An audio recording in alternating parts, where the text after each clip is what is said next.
Conspiracy theories. நம்ம இன்னைக்கு நிகழ்ச்சியில் பேச போகிறது ஒரு முக்கியமான கான்ஸ்பிரசி தியரியை பற்றி தான். ஆக்சுவலாக இதுக்கு முன்னாடி நம்ம மிஸ்ட்ரி ஸ்டோரி பேசிட்டோம், நிறைய க்ரைம் ஸ்டோரிஸ் பேசியிருந்தோம், அதுக்கப்புறமா பேய்களை பற்றி பேசியிருந்தோம், அர்பன் லெஜெண்ட்ஸ் வரைக்குமே பேசியிருந்தோம். அதுக்கு முன்னாடி வந்து சில பல பேய் ஓட்டுறது, கோவில் கதைகள், அது இதுன்னு பல விஷயங்கள் பேசியிருந்தோம். ஆனால் கான்ஸ்பிரசி தியரிஸ் அப்படின்னு வரும்போது சில பல விஷயங்களை நம்ம டச் பண்ணதே கிடையாது. அதுலேயுமே கூட முக்கியமான சில பல கான்ஸ்பிரசி தியரிஸ் இதுக்கு முன்னாடியே இருக்குது. இந்த 9/11 கேள்விப்பட்டிருக்கீங்களா? அந்த 9/11 வந்து ஒரு பெரிய கவர்மெண்ட்டோட சூழ்ச்சி தான் அப்படிங்கிற மாதிரி தான் பேசியிருந்திருப்பாங்க.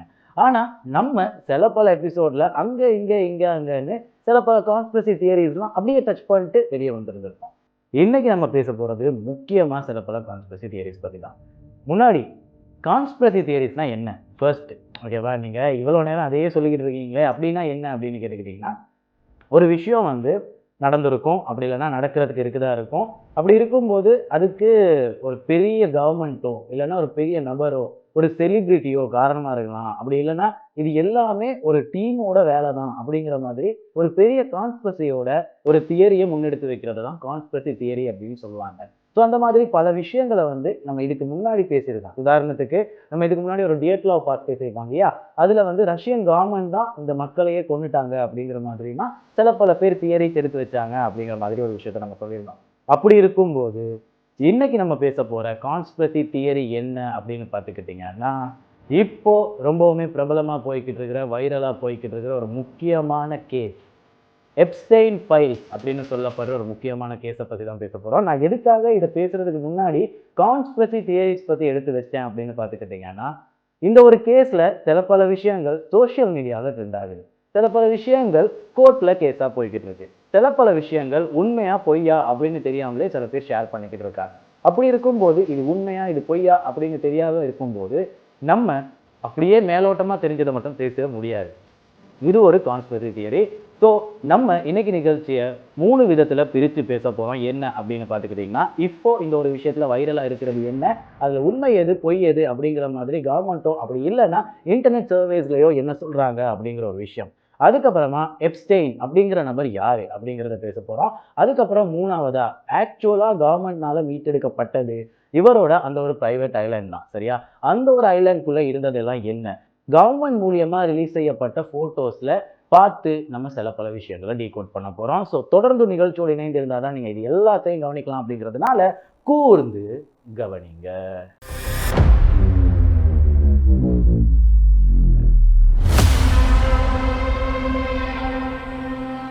நம்ம ஃபர்ஸ்ட் தெரிஞ்சுக்க வேண்டிய முக்கியமான ஒரு விஷயம், எப்ஸ்டைன் ஃபைல்ஸ் ரிலீஸ் ஆனிச்சா லீக் ஆனிச்சா அப்படிங்கிற ஒரு விஷயம். ஆக்சுவலாக மக்கள் நினச்சிக்கிட்டு இருக்கிற ஒரு விஷயம் தான் எப்ஸ்டைன் ஃபைல்ஸ் அப்படிங்கிற விஷயம் வந்து லீக் தான் பண்ணாங்க, கவர்மெண்ட் மூலியமாக லீக் பண்ணி இவரை வந்து எப்படியோ கார்னர் பண்ணிட்டாங்க. அப்படி இல்லைன்னா சில பல கவர்மெண்ட்டோட பெரிய செலிபிரிட்டிஸ் இருக்காங்க இல்லையா, பிக் ஹெட்ஸ் அப்படின்னு சொல்லுவாங்க, பிரசிடென்ட்ஸாக இருக்கலாம், மினிஸ்டர்ஸாக இருக்கலாம், பெரிய பெரிய பிஸ்னஸ் மேன்ஸாக இருக்கலாம், இவங்க எல்லாரையும் ஏதோ ஒரு விதத்தில் பண்ணணும் அப்படிங்கிறதுக்காக யாரோ ஒரு நபர் லீக் பண்ணது தான் இந்த எல்லா ஃபைல்ஸும் அப்படின்னு சொன்னாங்க.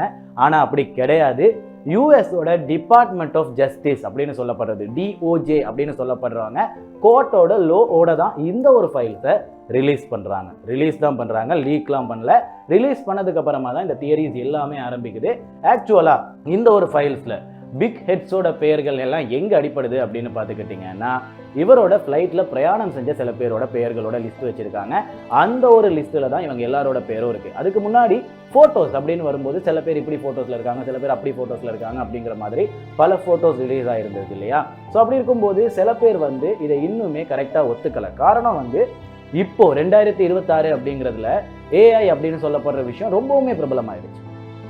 எந்த அளவுக்கு பிரபலமாயிடுச்சு அப்படின்னு பார்த்துக்கிட்டிங்கன்னா, ஏஐ இதுதான், மனுஷன் இப்படி தான் இருப்பான் அப்படிங்கிற அளவுக்கு சர்ச் பண்ணுற அளவுக்கு பிரபலமாயிடுச்சு. ஸோ அந்த அளவுக்கு வரும்போது தான் இந்த ஃபைல்ஸ் ரிலீஸ் ஆகுது. ஆக்சுவலாக இந்த ஒரு எப்ஸ்டைன் அப்படின்னு சொல்லப்படுற நபர் 2019 அரெஸ்ட் செய்யப்பட்டு ஜெயிலுக்குள்ளேயே மர்டர் அப்படிங்கிறத தாண்டி சூசைட் தான் செய்யப்பட்டார். அப்படி இருக்கும்போது சில பேர் சொன்ன ஒரு விஷயம் தான், அவர் சூசைட்லாம் செய்யல, அவர் வந்து கொலை தான் பண்ணியிருக்காங்க அப்படிங்கிற மாதிரியான தியரிஸ். இது எல்லாமே கான்ஸ்பிரசி தியரி தான், சரியா? இவர் வந்து சூசைட்லாம் பண்ணிக்கல, இவர் வந்து கொலை பண்ணிட்டாங்க அப்படிங்கிற மாதிரியான ஒரு விஷயம் தான் இருக்குது. ஸோ அப்படி இருக்கும்போது 2019 இறந்து போன ஒரு நபரோட ஃபைல்ஸை 2026 டிஓஜே ரிலீஸ் பண்ணுறாங்க. எதுக்காக அப்படிங்கிறதே ஒரு பெரிய கேள்வியா இருந்துச்சு. அப்போ 2019 எந்தவித ஆதாரங்களும் ரிலீஸ் ஆகலையா அப்படின்னு கேட்டுக்கிட்டீங்கன்னா ரிலீஸ் ஆச்சு. ஆக்சுவலா நம்மளோட எப்ஸ்டெயினை அரெஸ்ட் பண்ணதுக்கு அப்புறமா அவரோட தீவுக்குள்ள போயிட்டு அவரோட தீவுக்குள்ள இருக்கிற பல அறைகளோட போட்டோஸை ரிலீஸ் பண்ணாங்க. அந்த அறைகள்ல சில பேரோட பெயர்களுமே கூட மென்ஷன் ஆயிருந்துச்சு. அதெல்லாம் கவர் பண்ணி கூட ரிலீஸ் பண்ணியிருந்தாங்க. ஆனா இப்போ 2026 பல போட்டோஸ், பல டாக்குமெண்ட்ஸ், பல கேள்விகளோட தான் இது எல்லாமே ரிலீஸ் ஆயிருக்கு. இதெல்லாம் ரிலீஸ் ஆனதுக்கு அப்புறமா மக்கள் இப்போ இருக்கிற குழப்பம் என்ன அப்படின்னு பார்த்துக்கிட்டீங்கன்னா, இது ஏஐயா உண்மையா அப்படிங்கிற ஒரு விஷயம். ஏன்னா ஏஐலையும் சரி உண்மையா இருக்கிறதுலையும் சரி இப்போலாம் டிஃபரெண்ட் கண்டுபிடிச்சிக்கவே முடியல மக்களுக்கு. அந்த அளவுக்கு இருக்கும்போது தான் இப்போ இந்த ஃபைல்ஸை ரிலீஸ் பண்றாங்க. அப்படி ரிலீஸ் பண்ணும்போது இருக்கிற கான்ஸ்பிரசி தியரி என்ன அப்படின்னு பார்த்துக்கிட்டிங்கன்னா, இப்போ ஆக்சுவலா கவர்மெண்ட் பண்ண தப்பை மறைக்கிறதுக்காக ஏஐயை நல்லா பிரபலப்படுத்திட்டு அதுக்கப்புறமா போட்டோஸை ரிலீஸ் பண்ணோம்னா ஏஐ மேல பழிய போட்டுடலாம். அப்போ நம்மளோட ப்ராப்ளமும் சால்வ்டு, நம்மளும் மாட்டிக்க மாட்டோம் அப்படிங்கிற மாதிரியான ஒரு கான்ஸ்பிரசி தியரி இருக்கு. நம்ம சொல்றது கிடையாது, கான்ஸ்பிரசி தியரிஸ் இருக்கு அப்படிங்கிறது தான் உண்மை. ஸோ அப்படி இருக்கும்போது இந்த போட்டோஸ்லாம் ஏஐயா உண்மையா அப்படிங்கிறதுக்கு சில பேர்கிட்ட ஆதாரங்கள் இல்லை. சில பேர்கிட்ட சரி ஓகே வெப்சைட்ஸ்லாம் போட்டு செக் பண்ணி பார்க்கும்போது இது உண்மையாக தான் காட்டுது அப்படிங்கிற மாதிரியான ஆதாரங்கள் இருந்தாலும் கவர்மெண்ட் அதை ஏற்றுக்கிச்சா அப்படிங்கிறது தான் உண்மை. ஸோ அப்படி இருக்கும்போது இந்த பிரச்சனை எல்லாம் போய்கிட்டு இருக்கும்போது இப்போ ஆக்சுவலா என்னதான் நடக்குது அப்படிங்கிறது தானே கேள்வியா இருக்கு. நம்மளோட எப்ஸ்டெயின் செத்துட்டாரு. ஓகேவா, ஜெஃப்ரி எப்ஸ்டெயின் அப்படின்னு சொல்லப்படுற நபர் 2019 செத்துட்டாரு. அவர் இன்னும் சாகலை. அவர் செத்த மாதிரி செட்டப் பண்ணிட்டு நம்மளோட கவர்மெண்ட்டே தான் எடுத்து வச்சிருக்காங்க, அவர் ஒழிச்சு வச்சிருக்காங்க அப்படிங்கிற மாதிரி ஒரு கான்ஸ்பிரசி தியரிஸ் இருக்கு. ஆனா எப்ஸ்டெயின் செத்துட்டார் இல்லையா? அப்படி இருக்கும்போது 2025 இப்போ 2026 பிப்ரவரியில இந்த கேஸ்லாம் போய்கிட்டு இருக்கும்போது யாருக்கு தண்டனை கொடுத்தாங்க? இப்போ இந்த கேஸோட அப்டேட் என்ன அப்படிங்கிற மாதிரியான கேள்வி ஒன்று இருக்கு இல்லையா? ஸோ அப்படி இருக்கும்போது நம்மளோட எப்ஸ்டெயின் இருக்கார் இல்லையா, அவருக்கு ஒரு வைஃப் இருந்தாங்க. அவங்களோட வைஃபை வச்சு தான் இந்த கேசஸ் எல்லாமே போய்கிட்டு இருக்கு. ஏன்னா வைஃபும் இதுக்கு உடந்தையாக தான் இருந்திருக்காங்க. அப்படி இருக்கும்போது நம்மளோட எப்ஸ்டெயினோட வைஃப் வந்து ஆல்ரெடி 20 வருஷத்துக்கு ஜெயிலில் தான் இருக்கணும் அப்படிங்கிற மாதிரியான ஒரு கேஸில் உள்ளே இருக்காங்க. 2019க்கு முன் அப்புறமா ஓகேவா உள்ளே இருக்காங்க. அப்படி இருக்கும்போது யூஎஸ் கவர்மெண்ட்டும் சரி போலீஸும் சரி ஒரு நாள் இவங்களுக்கு வீடியோ கால் பண்ணி பேசுகிறாங்க. வீடியோ காலில் இவங்க இந்த ஒரு கேஸ் ஃபைல்ஸை பற்றி பல தகவல்களை கேட்குறாங்க. அப்படி கேட்கும்போது மேக்ஸ்வெல் அப்படின்னு சொல்லப்படுற இவங்களோட வைஃப் சொன்ன ஒரு விஷயம் தான், நான் இப்போ எந்தவித தகவலையும் கொடுக்க மாட்டேன், என்னோட தண்டனையை குறைச்சி என்னை ரிலீஸ் பண்ணீங்கன்னா நான் இதுக்கான தகவல்களை கொடுக்குறேன் அப்படிங்கிற மாதிரியான ஒரு விஷயத்த சொல்கிறாங்க. ஆனால் கவர்மெண்ட் அதுக்கு தயார் இல்லை. அந்த அளவுக்கு இவங்க மேலே இருக்கிற அக்யூசியேஷன் இருக்குது அப்படிங்கிறது தான் உண்மை. ஸோ எப்ஸ்டெயின் அப்படிங்கிற ஒரு நபர்னால தான் இது எல்லாமே பிரச்சனையாக போய்கிட்டு இருக்கு இல்லையா? அந்த ஒரு எப்ஸ்டெயினை சுற்றி பல நபர்கள் அவரோட தோழர்களாக இருக்காங்க. அந்த ஒரு நபர்கள் தான் இப்போ இந்த ஒரு கேஸில் இருக்கிற பிரச்சனையே. ஏன்னா இதுக்கு முன்னாடியே பல பிரச்சனைகள் நம்ம பார்த்துருக்கோம் சரியா? குழந்தைகளை கடத்துறது, துஷ்பிரயோகம் செய்கிறது, இந்த மாதிரியான பல பிரச்சனைகளை பார்த்துருக்கோம். அந்த கேசஸ் எல்லாமே ஏதோ மேலோட்டமாக பேசிட்டு அப்படியே ஸ்லிப் அவுட் ஆகிட்டு போய்கிட்டே இருந்திருக்கும். ஏன்னா அந்த ஒரு கேஸ்க்குள்ள இன்வால்வ் ஆனது சாதாரண மக்கள் தான். குழந்தைகளையும் தாண்டி அந்த ஒரு குழந்தைகளை துஷ்பிரயோகப்படுத்தினவங்க அப்படின்னு சில பேர் இருக்காங்க இல்லையா, அவங்க எல்லாருமே சாதாரண மக்கள் தான். ஆனால் இந்த ஒரு கேஸ்க்குள்ள வந்த பெயர்கள் எல்லாமே பிக் ஷாட்ஸ் அப்படி இல்லைன்னா பிக் ஹெட்ஸ் அப்படின்னு சொல்லுவோம். பெரிய பெரிய பிஸ்னஸ் மேன்ஸ், பிரசிடென்ட்ஸ், மினிஸ்டர்ஸ் அப்படின்னு சொல்லுவாங்க. ஆக்சுவலாக இந்த ஒரு ஃபைல்ஸோட லிஸ்ட்டில் வந்து பல பேரோட பெயர்கள் இருக்குது அப்படின்னு சொல்கிறாங்க இல்லையா? இது எல்லாமே பெரிய பெரிய பிஸ்னஸ் மேன்ஸ் அண்ட் பிரசிடென்ட்ஸோட பேராக தான் இருந்திருக்கு. ஆனால் ஆக்சுவலாக இந்த லிஸ்ட்டு எங்கேருந்து வந்துச்சு அப்படின்னு பார்த்துக்கிட்டிங்கன்னா, நம்மளோட எப்ஸ்டெயின் கூட அவரோட ப்ரைவேட் ஜெட்டில் ட்ராவல் பண்ணவங்க யார் அப்படிங்கிற லிஸ்ட்டு தான் இந்த ஒரு லிஸ்ட்டு. அதுக்கப்புறமா ஃபோட்டோஸ் அப்படிங்கிறது ரிலீஸ் ஆகிருச்சு இல்லையா? இது எல்லாத்துலேயுமே நீங்கள் நல்லா எடுத்து பார்த்துக்கிட்டிங்கன்னா எல்லா பிரசிடென்ட்ஸும் சரி பிஸ்னஸ் மேன்ஸும் சரி சிரிச்சுக்கிட்டு ஜாலியாக தான் இருக்காங்க. ஏதோ ஒரு விதத்தில் இவர் அடுத்ததாக நம்மளை வச்சு வெஞ்சன்ஸ் தான் வாங்க போகிறாரு, பழி வாங்க போகிறாரு, மிரட்ட தான் போகிறாரு அப்படின்னு தெரிஞ்சவங்க எதுக்காக சிரிச்சுக்கிட்டு இருக்கணும் அப்படிங்கிற மாதிரியான ஒரு கேள்வி இருக்குது. எல்லாமே கான்ஸ்பிரசி தியரிஸாக தான் இருக்குது. ஸோ இதில் பிக் ஷாட்ஸ் எல்லாருமே இன்வால்வ்டா அப்படிங்கிறது ஒரு பெரிய கேள்வியாக தான் இருக்குது. அதுக்கப்புறம் இன்னொரு முக்கியமான தகவலாக இருந்தது, இந்த ஒரு ஃபைலில் குழந்தைகளை அப்படி இல்லைன்னா ஆண்கள் பெண்கள் அவங்கள உணவெல்லாம் சாப்பிட்றாங்க, டார்ச்சர் பண்ணுறாங்க அப்படின்லாம் இருக்கு இல்லையா? அப்படி பண்ணுறதுல ஒரு சின்ன கோட்வேர்ட் யூஸ் பண்ணுறாங்க அப்படிங்கிற மாதிரியான ஒரு விஷயம். பீஸா அப்படின்னு சொன்னால் பெண்கள், பர்கர்ஸ் அப்படின்னு சொன்னால் ஆண்கள் அப்படிங்கிற மாதிரியான சில பல விஷயங்களை போட்டிருந்தாங்க. அது எல்லாமே இதுக்கு முன்னாடி வந்த இன்னொரு கேஸோட ஒரு ஃபைல் தான். அது எல்லாத்தையும் இப்போ இருக்கிற மக்கள் வந்து கன்ஃபியூஸ் பண்ணிக்கிட்டு, இப்போ எல்லாமே ரிலீஸ் ஆகிடுச்சு இல்லையா? முன்னாடி லீக் ஆனது இப்போ ரிலீஸ் ஆனது எல்லாத்தையுமே போட்டு கன்ஃபியூஸ் பண்ணிக்கிட்டு இது எல்லாத்தையும் ஒரே கேஸ்க்குள்ளே இன்வால்வ் பண்ணிக்கிறாங்க. அப்படி பண்ணும்போது இதுக்கு முன்னாடி வந்த அந்த ஒரு பீஸா நோட் அப்படின்னு சொல்லப்படுற அந்த ஒரு கேஸை யாருமே கண்டுக்காமல் போயிடுவாங்க. அதனால் அந்த ஒரு கேஸில் என்ன நடந்துச்சு அப்படிங்கிறத தெரிஞ்சுக்காமே போயிடுவாங்க அப்படிங்கிற மாதிரியான ஒரு விஷயத்த போலீஸ், கவர்மெண்ட், இன்டர்நெட்டில் இருக்கிற பல பேர் சொல்லிக்கிட்டு இருக்காங்க. ஸோ அப்படி இருக்கும்போது இந்த ஒரு கேஸ்க்குள்ளே என்னதான் நடந்தது? யார் இந்த ஜெஃப்ரி எப்ஸ்டைன்? இவரை எதுக்காக ஃபர்ஸ்ட் அரெஸ்ட் பண்ணாங்க? உண்மையாலுமே இவர் பண்ண எல்லா துஷ்பிரயோகங்களும் உண்மையா? அப்படிலாம் நடந்திருக்கா? இதில் பிக் ஷாட்ஸ் இன்வால்வ்டா அப்படின்னு பல கேள்விகள் இருக்கு இல்லையா? இந்த எல்லா கேள்விகளுமே ஒரு கான்ஸ்பிரசி தியரியா மட்டும்தான் இருக்கு. நம்ம இப்போ முன்னாடி போயிட்டு ஜெஃப்ரி எப்ஸ்டைன் அப்படிங்கிறவர் யாரு அப்படிங்கிறத அடுத்து பார்க்கலாம். இந்த ஜெஃப்ரி எப்ஸ்டைன் அப்படின்னு சொல்லப்படுற நபர் ஆக்சுவலாக ஃபர்ஸ்ட் வேலை பார்த்தது ஒரு டீச்சராக தான். இந்த ஒரு கேஸ்க்குள்ளே இன்வால்வ் ஆகுறதுக்கு ஃபர்ஸ்ட் காரணமாக இருக்கிறது இவர் ஒரு டீச்சராக வேலை பார்த்தது தான். இதுவே ஒரு பெரிய ஃபோர்ஜரி அப்படின்னு சொல்கிறாங்க. ஏன்னா டீச்சராக இவர் வேலை பார்த்ததுக்கு இவர் எந்த விதத்திலையுமே டீச்சிங் பண்ணுறதுக்கான ஒரு டிகிரி கூட கம்ப்ளீட் பண்ணல அப்படிங்கிற மாதிரியான ஒரு பெரிய பிரச்சனையே இருக்குது. இவர் என்ன மாதிரியான கிளாஸஸ் எடுத்திருந்தார் அப்படின்னு பார்த்துக்கிட்டிங்கன்னா மேத்ஸ் அண்ட் ஃபிசிக்ஸ். ஓகேவா? ஆக்சுவலாக அந்த ஒரு ஸ்கூலோட ஃபண்ட் மேனேஜ்மெண்ட்லையுமே கூட இவர் இருந்திருக்கிறாரு. அந்த ஒரு ஸ்கூலுக்கு நிறைய ஃபண்ட்லாம் வந்திருக்கும் இல்லையா? அப்படி வரும்போது தான் இவருக்கு சில பல கான்டெக்ட்ஸ் கிடைச்சிருக்கு. அப்படி கான்டெக்ட்ஸ் கிடைக்கும் போது அந்த கான்டெக்ட்ஸை வச்சு இவர் ஒரு பேங்க்ல வேலைக்கு போறாரு, ஒரு ஃபேம் வேலைக்காக போறாரு. அதாவது பல திட்டங்களை எடுத்து கொடுக்குற ஒரு வேலைகளுக்கு போறாரு. அப்படி போகும்போது பேங்க்ல சில பல வேலைகளை கற்றுக்கிட்டு இவர் சொந்தமாக இவர் ஒரு ஃபேம் ஆரம்பிக்கிறாரு, இவர் ஒரு திட்டத்தை ஆரம்பிக்கிறாரு. அந்த ஒரு திட்டத்தில் பல பேர் இன்வால்வ் ஆகுறாங்க.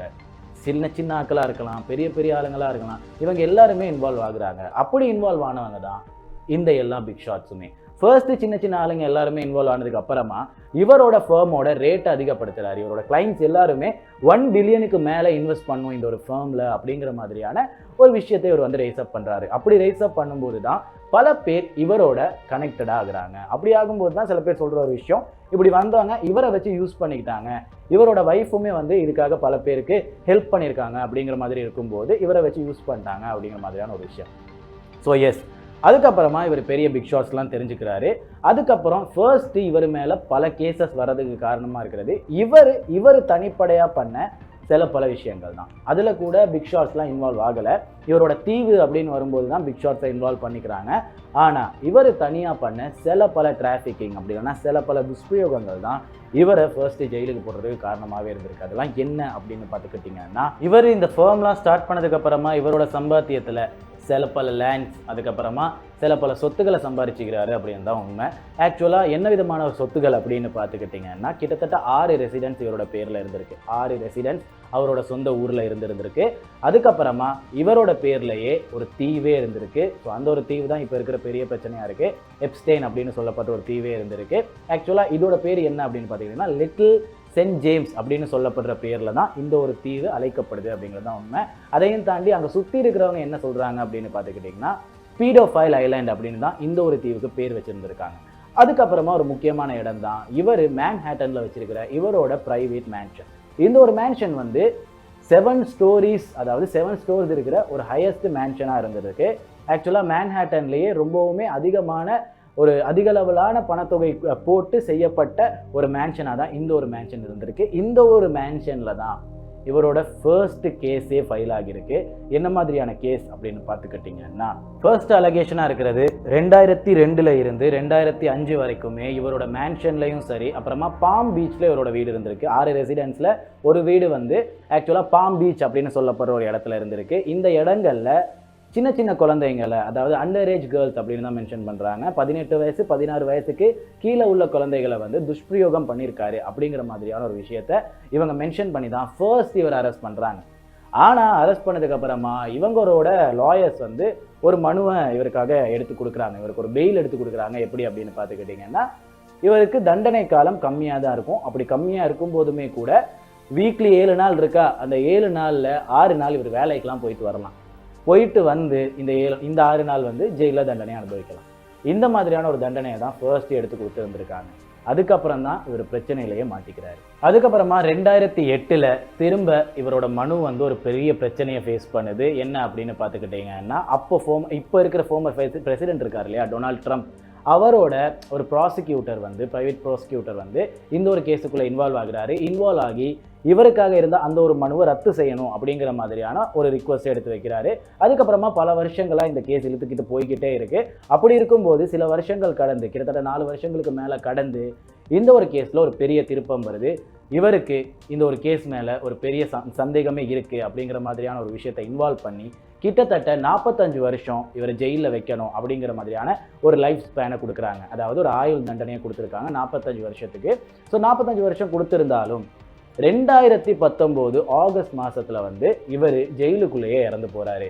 சில பேர் கன்ஃபார்ம் பண்ண ஒரு விஷயம்தான் இது ஒரு சூசைட். சில பேர் சொல்ல ஒரு விஷயம்தான் ஜெயிலுக்குள்ளேயே அந்த ஒரு நேரத்தில் எந்தவித ஒரு செக்யூரிட்டியும் இல்லை, போலீஸும் பெருசாக இருக்கலை. அப்படி இருக்கும்போது இவரை கொலை பண்ணிட்டாங்க. அப்படி இல்லைன்னா இது ஒரு பிளான்டு மர்டர், ஜெயிலுக்குள்ளேயே பல பேர் பிளான் பண்ணி இவரை கொலை பண்ண ஒரு மர்டர் தான். இது எல்லாத்துக்கும் காரணம் அந்த ஒரு பிக் ஷாட் தான்.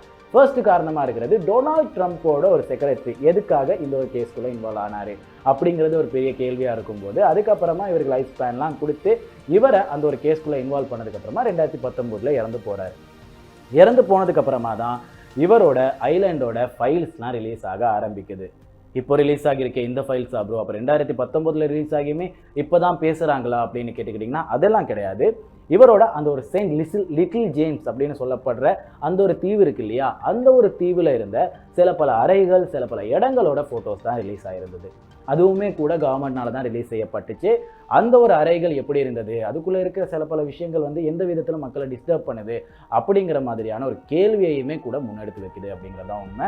ஸோ இது வரைக்குமே நம்ம கேஸில் பல விஷயங்களை பேசிட்டோம். இது எல்லாமே நான் திரும்பவும் சொல்கிறேன் ஒரு கான்ஸ்பிரசி தியரியாக தான் இருக்குது. பட் எப்ஸ்டெயின் அவர்களோட இறப்பு, அதாவது அவர் சூசைட் பண்ணிக்கிட்டாரா அப்படி இல்லைன்னா இறந்தாரா அப்படிங்கிற மாதிரி மக்கள் வந்து 2 விதமாக கேள்விகளை எடுத்து வைக்கிறாங்க. அப்படி இருக்கும்போது இந்த ஒரு கேஸ்க்குள்ளே பிக் ஷாட்ஸ் இன்வால்வ் ஆனதுக்கான முக்கியமான காரணம் இவரோட பிரைவேட் ஜெட்ல ட்ராவல் பண்ண சில பல பேர்களோட லிஸ்ட் ஒன்று இருக்கு இல்லையா, அந்த லிஸ்ட்டில் தான் இந்த எல்லாரோடையும் பேர் இருக்குது அப்படிங்கிற மாதிரியான ஒரு விஷயம். அதுக்கப்புறமா ஃபோட்டோஸ் அப்படின்னு வரும்போது சில பேர் இதை ஏஐன்றாங்க, சில பேர் இதை ரியல்ன்றாங்க. அப்படின்னு இருக்கும்போது நம்மளால் கன்ஃபார்ம் பண்ணிக்க முடியலை. ஆனால் இவர் மேலே இருக்கிற அந்த ஒரு சின்ன சின்ன குழந்தைங்களை துஷ்பிரயோகப்படுத்தின கேசஸ் எல்லாமே உண்மைதான்.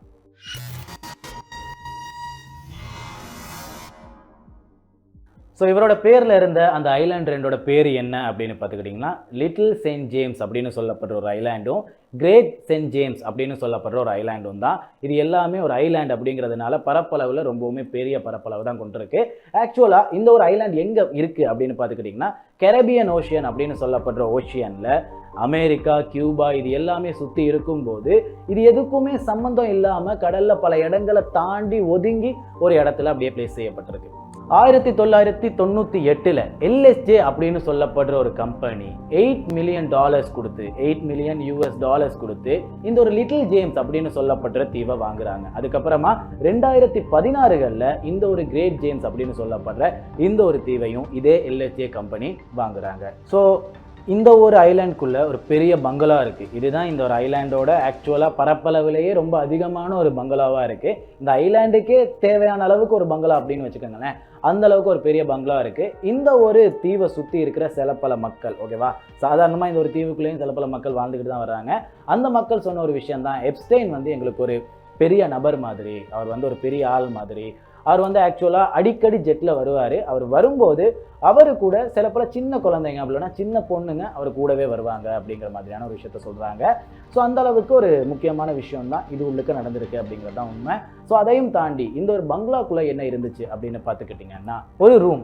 ஆக்சுவலாக இதுதான் ஃபர்ஸ்ட்டாக நம்ம பார்க்க போகிறது ஒரு ரூம். இந்த ஒரு ரூம்குள்ளே ஒரு டென்டல் சேர் அண்ட் டேபிள் இருக்குது. அதாவது இந்த பல்லு பிடுங்கின்னு சொல்லுவாங்க இல்லையா, ஆக்சுவலாக பட்களை பார்க்குற சில பல டாக்டர்ஸோட ஒரு டேபிள் இருக்குது. அந்த ஒரு டேபிளை சுற்றி இந்த ஒரு ரூமை சுற்றி செவறுகளில் என்ன மாட்டப்பட்டிருக்கு அப்படின்னு பார்த்துக்கிட்டிங்கன்னா வயசான நபர்களோட மாஸ்க் மாட்டப்பட்டிருக்கு. ஓகே, ஆண்கள் தான், எல்லாமே ஆண்களோட முகங்கள் தான், ஆண்களோட முகங்கள், அதுவும் வயசான ஆண்களோட முகங்களோட மாஸ்க் இந்த ஒரு ரூமில் மாட்டப்பட்டிருக்கு. ஸோ அதுக்கு நடுவில் ஒரு டென்டல் டேபிள் இருக்குது. ஓகேவா, இதுதான் ஃபர்ஸ்ட் அவங்க கண்டுபிடிக்கப்பட்ட ஒரு ரூம். அதுக்கப்புறமா இன்னொரு ரூமும் இருந்திருக்கு.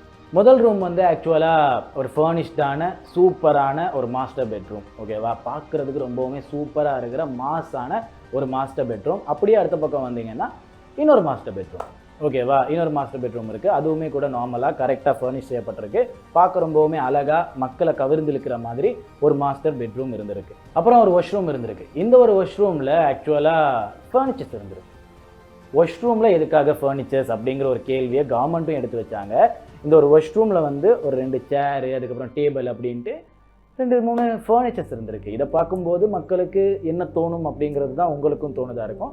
ஃபர்னிச்சர்ஸ் இருந்திருக்கு. அப்புறமா அடுத்த வாஷ்ரூமில் எப்படி இருந்திருக்கு அப்படின்னு பார்த்துக்கிட்டிங்கன்னா, ஒரு சிட் டவுன் வாஷ்ரூம் அப்படின்னு சொல்லுவாங்க. உட்காந்துக்கிட்டு பேசிக்கிட்டு சன்பாத் எடுத்துக்கிட்டு அதுக்கப்புறமா அங்கேயே குளிச்சுக்கிட்டு குடிச்சிக்கிட்டு என்ஜாய் பண்ணுற மாதிரியான ஒரு வாஷ்ரூம் இருந்திருக்கு. அந்த ஒரு வாஷ்ரூமை பார்க்கும்போது சில பேருக்கு சில பல சந்தேகங்கள் உண்டாகி இருக்கலாம். அதுக்கப்புறமா அதே வாஷ்ரூம்குள்ளே சில பல பில்லோஸ் வைக்கப்பட்டிருக்கு, தலகாணிகள் வைக்கப்பட்டிருக்கு, மெத்தை வைக்கப்பட்டிருக்கு.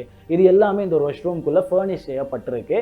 அங்கே உட்காந்துக்கிட்டு பேசிக்கிட்டு இன்னொரு எலகண்டான ஃபர்னிஷ்டான ஒரு ரூம். ஓகேவா? இந்த ஒரு ரூமில் ஒரு முக்கியமான ஒரு விஷயம் இருக்குது. இந்த ஒரு விஷயத்தில் தான் கவர்மெண்ட்டுக்காக இருக்கட்டும் பல பேருக்காக இருக்கட்டும் சந்தேகங்கள் ஏற்படுது. ஆக்சுவலாக இந்த ரூம்குள்ளே பல ரேக்ஸ் இருக்குது, சில பல கபர்ட்ஸ் இருக்குது. இந்த கபர்ட்ஸில் இடமும் இருக்குது. இந்த கபர்டில் ஏதோ பொருள் வச்சுருந்துருக்காங்க, ஆனால் இப்போ இல்லை. அந்த பொருட்கள் எல்லாமே ரிமூவ் செய்யப்பட்டிருக்கு. இந்த கபர்ட் எல்லாம் ஃப்ரீயாக தான் இருக்குது. அதுக்கப்புறமா இந்த ஒரு ரூமில் முக்கியமாக இருக்கிற இன்னொரு விஷயம்தான் ஒரு பிளாக் போர்டு. அந்த ஒரு போர்டில் பல விஷயங்கள் எழுதப்பட்டிருக்கு. எழுதப்பட்ட விஷயங்கள் ஒவ்வொன்றுமே பல கேஸத்தை தூண்டி விட்டுருக்கு.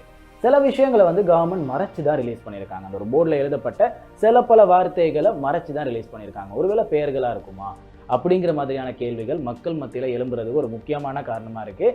ஏன்னா பக்கத்தில் இருக்கிற சில பல வார்த்தைகளை பாருங்களேன். பவர், எக்ஸெப்ஷன், அதுக்கப்புறமா மியூசிக், இந்த மாதிரியான சில பல வார்த்தைகள் இருக்குது. பவர்னால் எல்லாருக்குமே தெரியும். ஒன்று பணப்பவராக இருக்கலாம், கேஷ் பவராக இருக்கலாம், அப்படியும் இல்லைன்னா கவர்மெண்ட் பவராக இருக்கலாம். இந்த மாதிரியான சில பல பவர். அப்புறமா எக்ஸெப்ஷன் அப்படின்னு சொல்கிறது எனக்கு மேலே யாருமே இல்லை, என்னோட ஆட்சி தான் அப்படிங்கிற மாதிரியான ஒரு வார்த்தை. மியூசிக், அஃப்கோர்ஸ் பாடல்கள், இசை எல்லாமே இன்வால்வ்டாக இருக்கும். ஸோ இந்த மாதிரியான விஷயங்கள் கொஞ்சம் பார்க்குறதுக்கு அப்பியர்டாக இருக்குது, நமக்கு புரிஞ்சிக்கிற மாதிரியான வார்த்தைகளாக இருக்குது அப்படிங்கிறது தான் உண்மை. அப்புறம் ஒரு ஸ்டோரேஜ் ரூம் இருக்குது. இந்த ஒரு ஸ்டோரேஜ் ரூமில் பல பொருட்களும் இருக்குது. ஆனால் சில பல பொருட்கள் இல்லை, இருந்ததுக்கான தடயங்கள் இருக்குது.